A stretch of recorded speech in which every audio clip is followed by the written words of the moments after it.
کسی کی یاد سے نکلنے اور موو آن کرنے کے 3 آسان نفسیاتی طریقے۔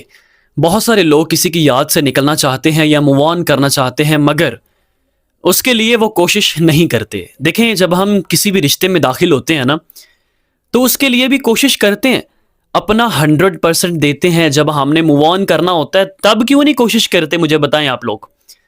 بہت ساری لڑکیاں اسی چیز میں اٹک کر رہ جاتی ہیں کہ کیسے آگے بڑھا جائے۔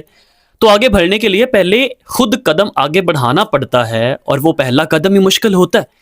زندگی میں کبھی نہ کبھی ایسا وقت ضرور آتا ہے جب کوئی انسان ہمارے دل کے بہت قریب آ جاتا ہے، اور پھر کسی وجہ سے وہی انسان ہماری سب سے بڑی تکلیف بن جاتا ہے۔ ایسے میں سب سے مشکل کام ہوتا ہے اسے بھلانا۔ جس کو حاصل کرنے کے لیے مصلے پہ گڑ گڑائے تھے، اب اسی کو بھلانے کے لیے تہجد میں اٹھ اٹھ کر دعائیں مانگتے ہیں۔ انسان کا دماغ اور دل دونوں وقت کے ساتھ خود کو ہیل کر سکتے ہیں، بس ہمیں صحیح طریقہ اپنانا ہوتا ہے۔ اگر تو آپ نے ان طریقوں پر عمل کر لیا تو سمجھ جائیں کہ آپ محبت کے ڈپریشن کے جھنجھٹ سے آزاد ہو چکے ہیں۔ سب سے پہلی چیز ہے حقیقت کو قبول کریں، ایکسیپٹنس۔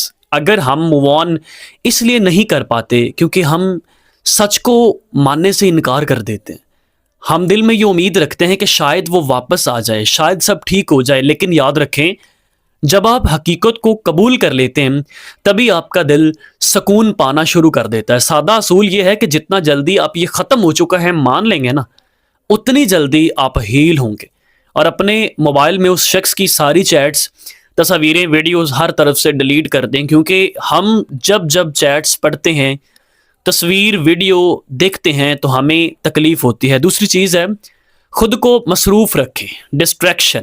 انسان کا دماغ خالی ہو تو وہ پرانی یادوں میں زیادہ جاتا ہے۔ اگر آپ سارا دن فارغ رہیں گے تو پرانی باتیں یاد آئیں گی، پرانی چیٹس دیکھیں گے اور خود کو مزید تکلیف دیں گے۔ اس کا حل کیا ہے؟ حل یہ ہے کہ خود کو مصروف رکھیں، نئی سکل، ہنر سیکھیں، کوئی ڈیجیٹل ہنر دیکھ لیں۔ ڈیجی سکلز پہ فری سکھایا جاتا ہے، کورس کروائے جاتے ہیں، ان میں متوجہ ہو جائیں تاکہ آپ کا دماغ مصروف رہے۔ واک یا جم شروع کر دیں، دوستوں کے ساتھ وقت گزاریں۔ یاد رکھیں کہ مصروف انسان کم سوچتا ہے اور کم تکلیف میں رہتا ہے۔ تیسری چیز ہے ڈسٹنس، نو کانٹیکٹ رول۔ یہ سب سے طاقتور طریقہ ہے۔ جب تک آپ اس کی پروفائل دیکھتے رہیں گے نا، اس کی اپڈیٹس چیک کرتے رہیں گے یا اس سے بات کرتے رہیں گے، تب تک آپ کا دل کبھی بھی مکمل طور پر آزاد نہیں ہو سکے گا۔